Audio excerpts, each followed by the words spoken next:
وبه نستعين على أمور الدنيا والدين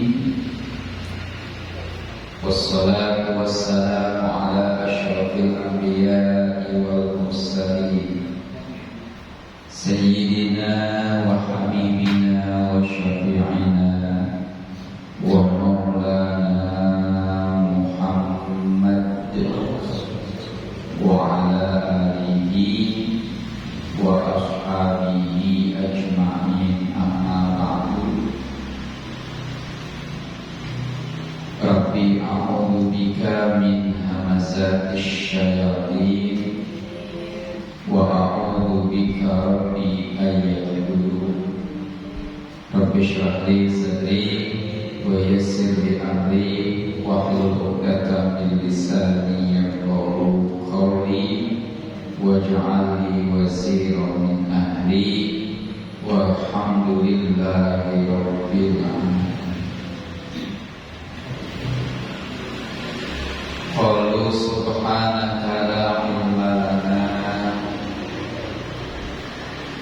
illa ma 'allamtana innaka antal alimul hakim.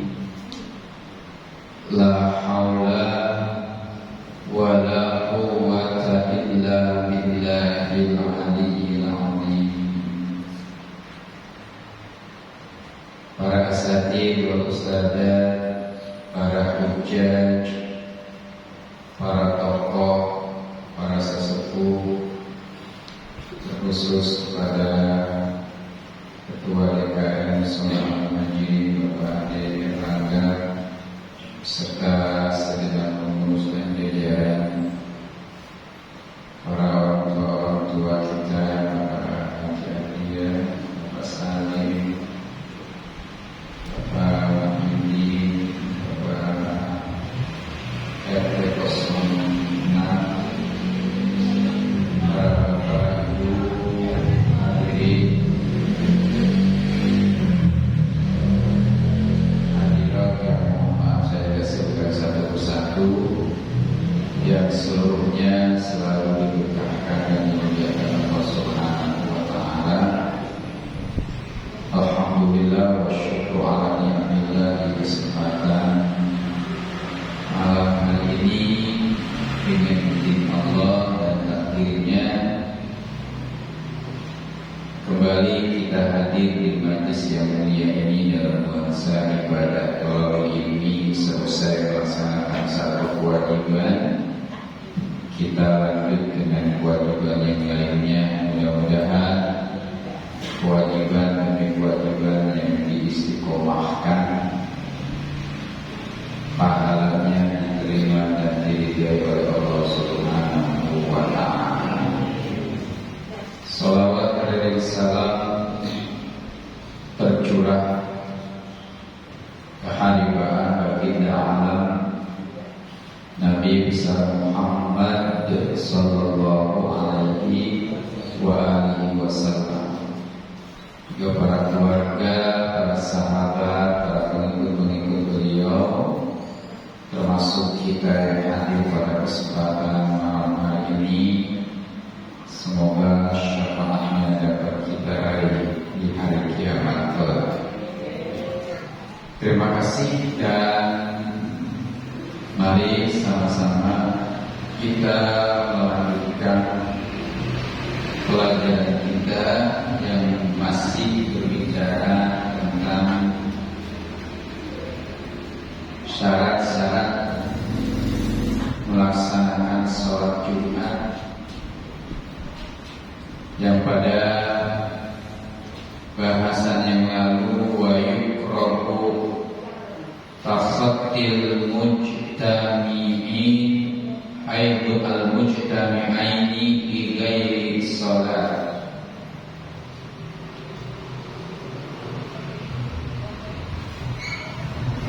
Beda halnya dengan melangkahi pundak-pundak orang yang sedang duduk ketika hendak melaksanakan sholat Jumat. Kalau di luar sholat melangkahi pundak-pundak seorang, itu hukumnya makruh.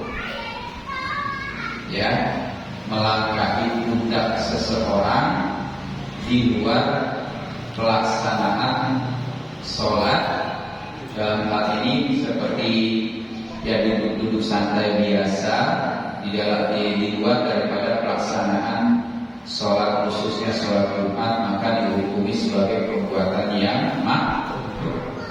Tapi kalau seandainya mereka sedang duduk di masjid, ya, untuk persiapan sholat Jumat dan sholat-sholat yang lainnya, dilarang atau diharamkan akan melangkahi pundak-pundak mereka. Wa yukrahu aidan isaru ghairihi bi mahallihi. Makruh hukumnya isar. Isar itu artinya mengutamakan orang lain di mahalihi, untuk menempati tempatnya, atau mengutamakan orang lain untuk mengisi sop barisan yang ada di depan. Tidak boleh. Semua urusan ibadah, kalau alasannya untuk mengutamakan orang lain, itu makruh hukumnya. Contoh, ya tadi yang saya bilang, sok barisan di depan masih kosong. Seharusnya itu seseorang yang ada di belakang sok yang di depan yang kosong itu, ya dia sendiri yang maju, jangan nyuruh orang lain. Karena kadang-kadang kita kepengennya sholat di belakang, baik, sehingga ada barisan di depan yang kosong, mempersilakan orang lain. Ini al-isar, mengutamakan orang lain untuk menempati tempat dirinya, apalagi lebih daripada posisi dirinya alias di depan barisannya. Itu makruh hukumnya. Dikiaskan kepada yang lainnya, mengutamakan orang lain untuk sedekah, mengutamakan orang lain untuk berangkat ke pengajian, itu kiasan lahu, dikiaskan kepadanya. Jadi orang lain disuruh ngaji, dia mah kalau berangkat, itu nggak boleh. Hukumnya makruh. Orang lain disuruh sedekah tapi dia tidak, itu tidak dibolehkan. Ini namanya al-isar, mengutamakan orang lain. Illa, kecuali ini taqala li mislihi au aqraba minhu ilal imam. Kecuali dia ngajak untuk mengisi barisan yang memang barisannya sejajar dengan dirinya, sejajar. Misalkan dia berdiri di sop, di sampingnya sop masih kosong, di samping dia kosong, maka dia ngajak yang belakangnya maju itu nggak apa-apa, dengan syarat itu masih dalam posisi satu garis. Tapi kalau seandainya barisnya di depan dia, itu tidak dibolehkan. Seharusnya yang maju adalah dirinya sendiri. Gitu. Ya, itu dalam pemanfaatan al-isar. Wa kada al-isaru bisa inil kurri. Dan demikian juga al-isar, mengutamakan orang lain, bisa iril kurbi, dari segenap semua pendekatan diri kepada Allah. Maksudnya dalam semua urusan ibadah. Apa aja urusan ibadah, kalau mengutamakan orang lain itu dilarang. Harusnya dirinya sendiri yang berbuat, yang memulai. Gitu. Seperti suatu hari yang saya katakan, nyuruh orang lain ngaji tapi dirinya tidak. Nah, itu yang tidak boleh. Nyuruh orang sholat sedekah, dianya tidak. Dan namanya al-isaru, ya, fil ibadah. Dalam kaidah usul fikih itu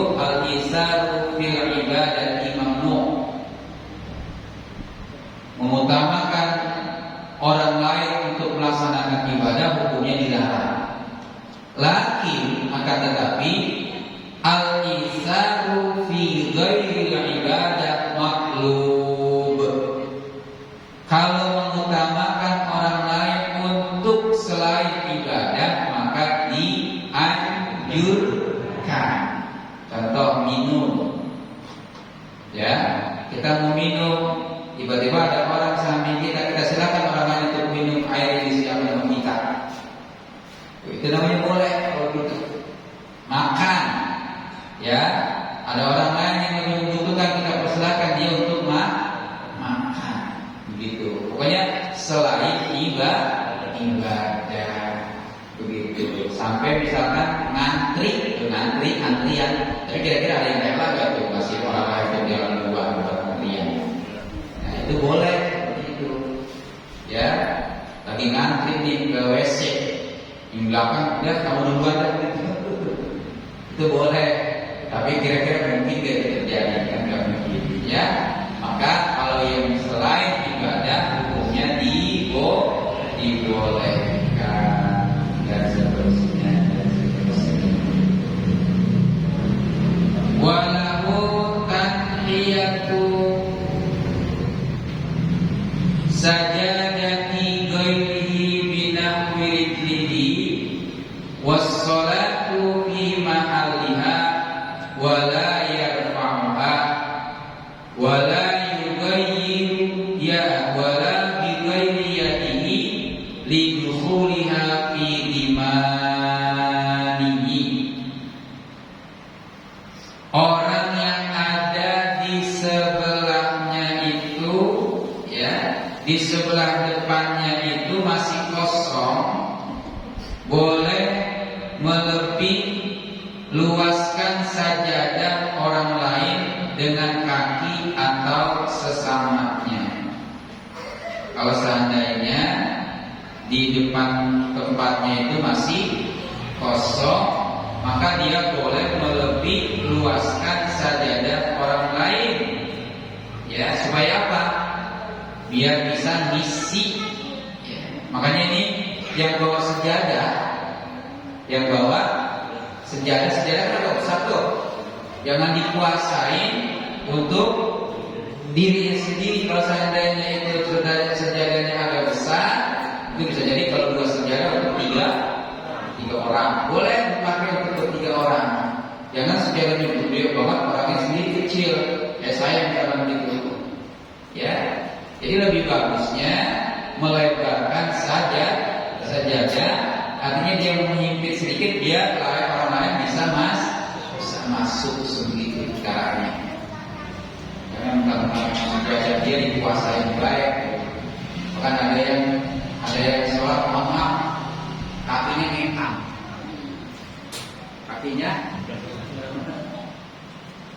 Kakinya duduk tangan, buka lebar-lebar kakinya. Ya, mudah-mudahan orang Madinah enggak ada. Ada yang begitu. Tapi anehnya ketika dia kakinya dibentangkan itu berdiri, lagi ruku menghimpit. Ya, lagi ruku menghimpit. Enggak punya betul enggak. Lucunya begitu kadang-kadang. Jadi hal yang serupa ini harus kita biasakan dengan sebaik-baiknya. Kemudian wa yahrumu ayyukima ahadan bi ghairi ridahu liyajlisa makanahu. Ini juga penting nih.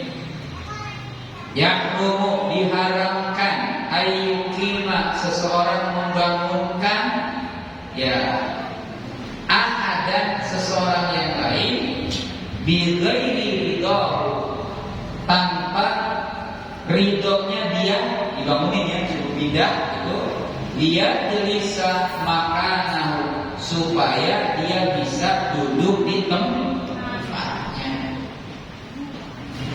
Terutama bagi pengusaha nih, orang kere untuk di depan dipindahin disuruh ke belakang, itu hukumnya haram. Tidak ada pengkastaan dalam agama Islam. Mungkin dalam agama-agama yang lain, kursi-kursi yang di depan atau barisan paling depan diisi oleh orang-orang terhormat. Tapi kalau untuk agama Islam, siapa yang datang duluan maka menempati tempat paling depan. Nah, ketika dia menempati paling depan, ada yang memindahin supaya pindah memindahkan dia dari tempat itu, maka dia duduk di situ setelah dipindahkan, hukumnya adalah haram, nggak boleh. Dan bagian di belakang, ya. Cuma kadang-kadang memang berarti juga kalau di dalam kenegaraan, ya di dalam kenegaraan. Jadi barisan paling depan untuk orang-orang tertentu. Wa haruma ala man talzamuhul jum'ah nahu mubaya'atin kastigolin bisun'atin ba'da syuru'in fi adani khutbatin. Bagi orang yang wajib melaksanakan sholat Jumat, maka diharamkan apa? Al-mubaya'ah, melakukan praktik jual beli. Ya, orang yang melaksanakan sholat Jumat maka diharamkan melaksanakan praktik jual beli. Ya, kashtigori bisun'atin ba'da syuru'in fi adani khutbatin. Kapan diharamkannya dia melaksanakan praktik jual beli? Ba'da syuru'i adani khutbatin, setelah adzan untuk khutbah dikumandangkan. Ya intinya pokoknya kalau udah ada suara adzan udah stop semua, nggak ada aktivitas jual beli. Gitu. Khususnya di sholat Jumat. Kalau di sholat biasa, sholat wajib nggak haram. Tapi kalau sholat Jumat hukumnya adalah haram secara agama. Yang melaksanakan jual beli tutup. Kayak kalau di Mekah, dia di Haramain, di Mekah dan Madinah, jangankan sholat Jumat, sholat biasa, kedengar sholat aja langsung tutup semua. Gitu. Meskipun di sholat fardu yang 5 tidak diharapkan, tapi tetap ya mereka menghormati hukum atau tatanan yang sudah disepakati bersama-sama. Begitu. Fa'in aqada sohal aqadu, tapi meskipun ya dilarang atau diharamkan jual beli ketika sedang dikumandangkannya adzan untuk sholat Jumat, ya kalau terpaksa dia mengadakan transaksi jual beli pada waktu itu, sohal aqdu, akad jual belinya dianggap sah. Cuma dia terkena casnya apa? Terkena dosa atau yang sang berdosa karena melakukan perbuatan yang diharamkan. Tetap jual belinya mah sah, cuma dia termasuk orang yang sang atau berdosa karena itu diharamkan melaksanakan jual beli di situ. Ya. Hadirin hadirat sekalian rahimakumullah, itu ya barangkali ada sekian banyak. Wa yukrahu qabla al-adzan ba'da zawal. Nah, jual beli qabla al-adzan, sebelum adzan. Jual beli sebelum adzan. Ini sebentar lagi mau adzan ya, udah mau mendekati waktu sholat Jumat, dia melaksanakan praktik jual beli ba'da zawal, atau setelah zawal matahari condong ke barat tapi belum adzan. Di saat waktu itu masih transaksi, maka transaksi jual belinya dihukumi sebagai perbuatan yang yukroh, dimakruhkan karena belum terdengar suara adzan. Tapi kalau sudah terdengar suara adzan, maka hukumnya menjadi haram. Kalau sholat Jumat, ya, sholat Jumat, makanya yang lebih baik, ya, kalau seandainya yang ingin praktekkan ya waktu sholat udah tutup baik, tutup aja. Dan setelah udia sholat itu, kalau sudah ditunaikan sholat Jumat, maka fantasyiru, silakanlah bertebaran. Kalian mencari rezeki, fadilah atau keutamaan karunia Allah Subhanahu wa Ta'ala. Yang menjual beli, jual beli. Yang berusaha, yang bekerja, silakan. Nah, di saat ada Jumat semuanya pada tutup, berhenti semuanya.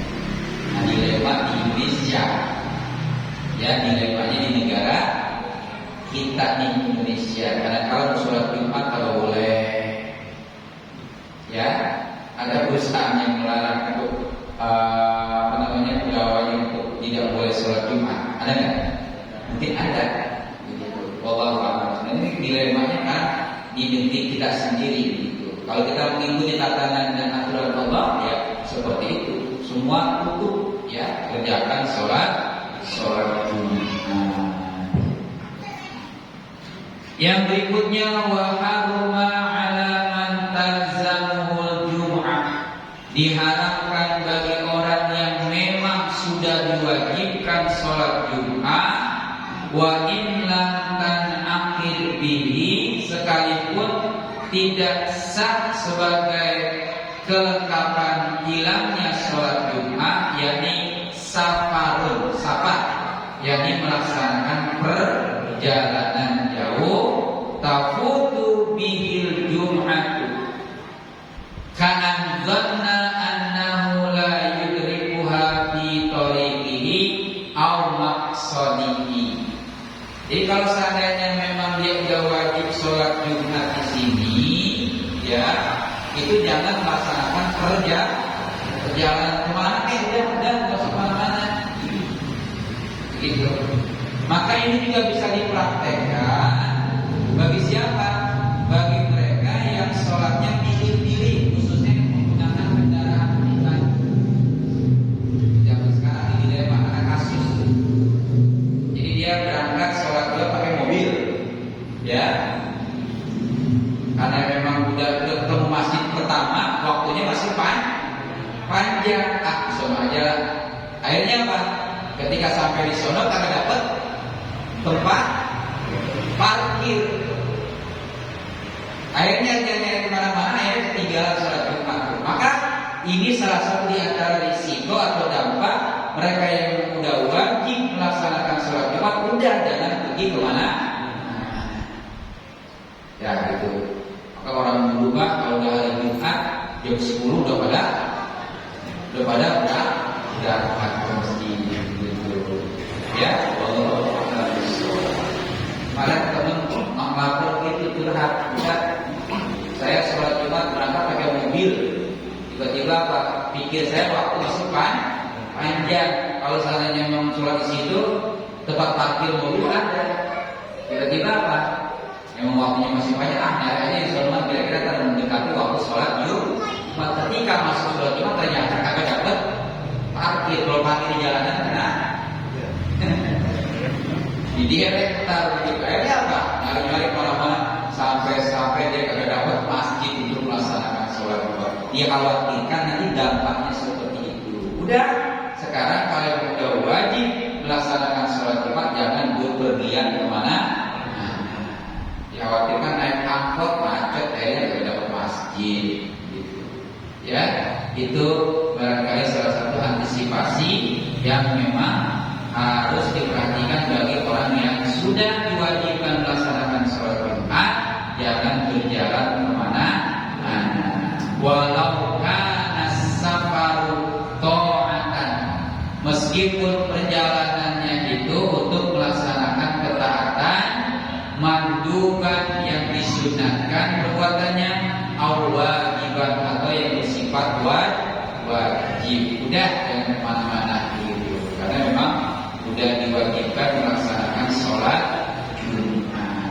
Wa yukrahu safaru lailatul Jumat, dimakruhkan melaksanakan perjalanan ini atau perjalanan apa aja, perjalanan jauh, gitu ya.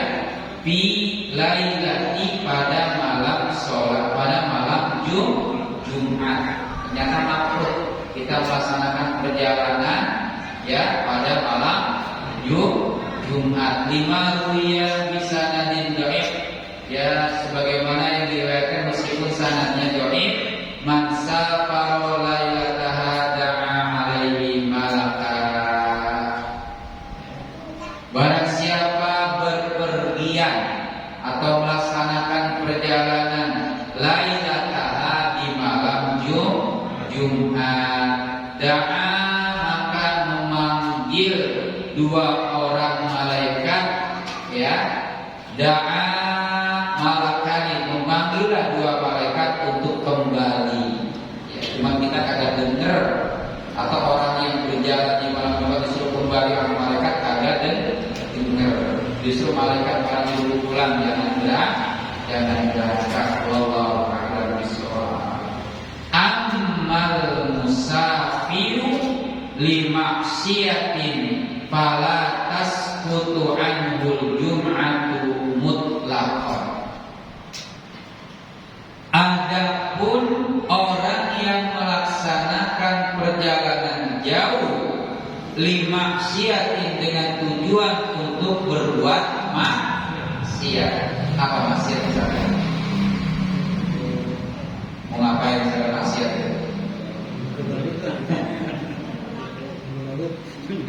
Iya, bawa boson, bawa tanduk gitu. Ya pokoknya buat maksiat ya. Kemana-mana berangkat jauh buat maksiat. Fala tasqutu anhul jum'ah. Kalau dia berangkat di hari Jumat, enggak ada toleransi dia mendapat rukhsah meninggalkan sholat Jumat. Ya, kalau seandainya perjalanannya itu untuk maksiat, kali ini jangan sampai begitu ya. Kalau seandainya memang ada orang melaksanakan perjalanan jauh, kemudian terjadi di hari Jumat, maka tidak jatuh kewajiban dia melaksanakan sholat Jumat. Gitu. Tapi kalau seandainya perjalanan buat ibadah, buat ketaatan, baik yang sunnah apalagi yang wajib, maka dia boleh meninggalkan atau mendapat keringanan meninggalkan sholat Jumat. Qala syekhuna, berkata guru kita, wa haitsu harrama alaihi safaruna, ya, dan sebagaimana diharapkan melaksanakan perjalanan jauh di sini bagi yang melaksanakan maksiat, lam yatarakhas ma lam taqutil jum'ah, maka dia tetap tidak mendapatkan rukhsah itu keringanan hukum selama belum jelas sholat Jumatnya selesai. Artinya ya, dia tetap wajib melaksanakan sholat Jumat begitu. Bagi yang melaksanakan perjalanan jauh tapi tujuannya bukan untuk ibadah. Fayusabu ibtida'u safarihi min waqti fautiha. Maka kalau begitu hadirnya masyarakat rahimahullah, ya baru dihitung sebagai awal pergiannya sejak dari selesai melaksanakan sholat Jumat. Makanya Nabi selamatnya tidak habis sholat Jumat baru jalan. Ya ketimbang nanti di perjalanan, ya kita nggak tahu kan ya, orang jalan jauh di hari Jumat takut nanti di sana malah melakukan perbuatan dosa. Itu kan namanya tujuannya maksiat. Maka kalau seperti itu dia tidak bisa meninggalkan sedikit pun ya untuk meninggalkan sholat Jumat. Para bapak ibu hadirin rahimahullah, ini saja barangkali dapat kita pelajari.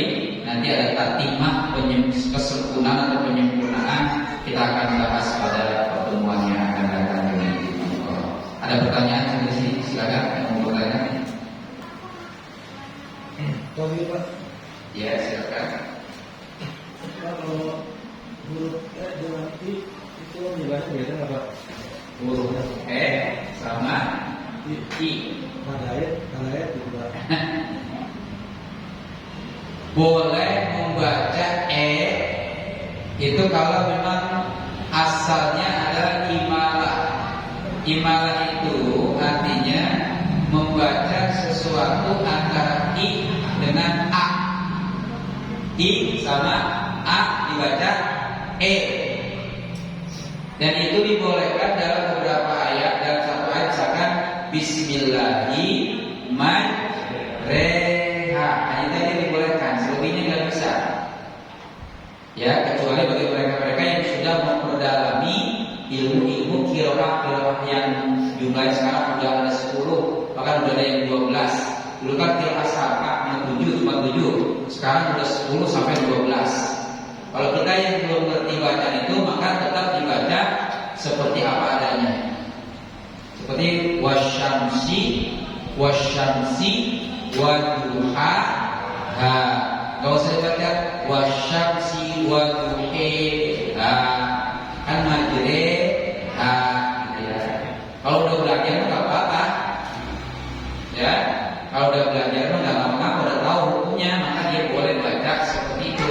Wasyamsi waduhaha wal qamari idza talaha wan nahari idza jallaha. Ini belum belajar. Tapi yang belum belajar mah jangan udah ikutin apa adanya aja. Ya, jadi ini sebetulnya yang dibolehkan seperti itu. Nah, kebiasaan membaca itu ya, khususnya di kudut ya. Khususnya di bacaan mad lain itu dibaca sebetulnya baca mad lain itu bukan afai bukan ape roy enggak, bukan roe bukan roe, tapi roy enggak. Makanya jadi antara a sama i jadi roy afai bukan ya. Hadai bukan hadai, nggak dibaca sebetulnya. Cara membaca mad lain gitu ya. Tapi kalau seandainya ada yang baca seperti itu ya, itu sama halnya diimalah akhirnya yang harusnya dibaca Apa hukumnya? Ya sah.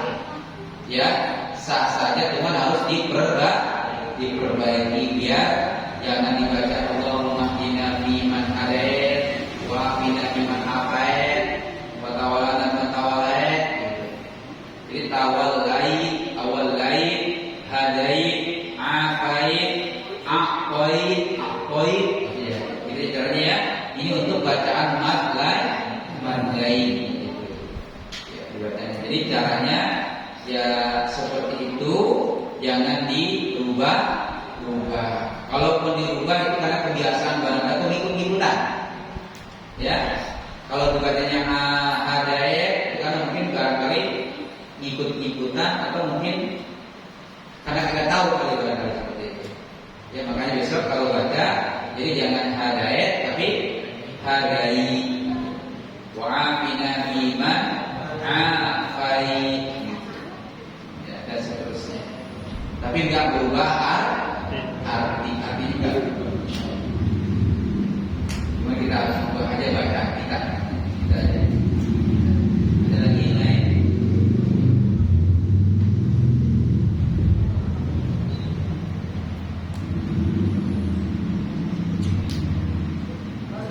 Ya Bu. Sebetulnya Al-Fatihah atau Al-Fatihah? Sama kayak gitu. Ya, sama juga. Kalau bahasa Arab kan wazannya adalah fa'ilun, fatihun. Jadi bukan fatihun, jadi fatihun. Jadi al-fatihatu.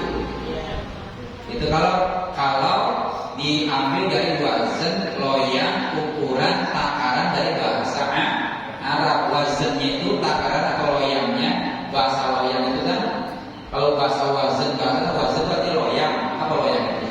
Kan buat kue. Kalau buat kue itu nggak boleh kelebihan. Kalau kelebihan jadi luber. Nggak boleh kurang jadi colok, harus benar-benar pas. Artinya kalau pasnya itu, kalau panjang ya panjang, kasro ya kasro, ya fathah ya fathah gitu. Wazannya kan fatihun, fa'ilun, maka al-fatihu. Kalau panasnya fatihatun itu bukan fateh, fateh. Kalau fateh itu mungkin logatnya aja kali ya, gitu. Logatnya jadi fatihah, al-fatihah gitu. Karena itu kebiasaan jadinya. Sebetulnya kalau kita mengambil wazan ukuran atau loyangnya, bentuknya yang mudah dalam bahasa adalah menggunakan kasrah. Jadi fa'ilun, wazannya fa'ilun, bukan fa'ilun. Jadi fa'ilun, ya fatihun, najihun. Kalau panasnya najihatun, ya dakhilatun, kharijatun, fatihatun. Jadi kalau belajar bahasa Arab kita lihat dari wazannya. Wazan itu loyang. Loyang kalau buat kue kan nggak boleh lebih, nggak boleh kurang. Kalau lebih ya meluap-luap. Ya kalau kurang colong dari kue ini. Maka itu harus dipaskan ya dengan wazannya. Yang betul begitu. Tapi kalau misalnya ada yang baca al-fatihah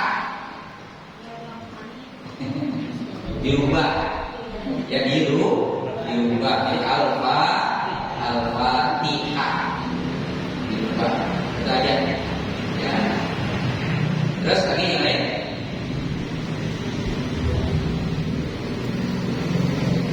Kalau tidak ada, baik misalnya mudah-mudahan bermanfaat. Jadi tinggal memesankan tadi kurang mudah-mudahan bermanfaat. Mudah-mudahan dapat kita aplikasikan dalam kehidupan sehari-hari. Amin.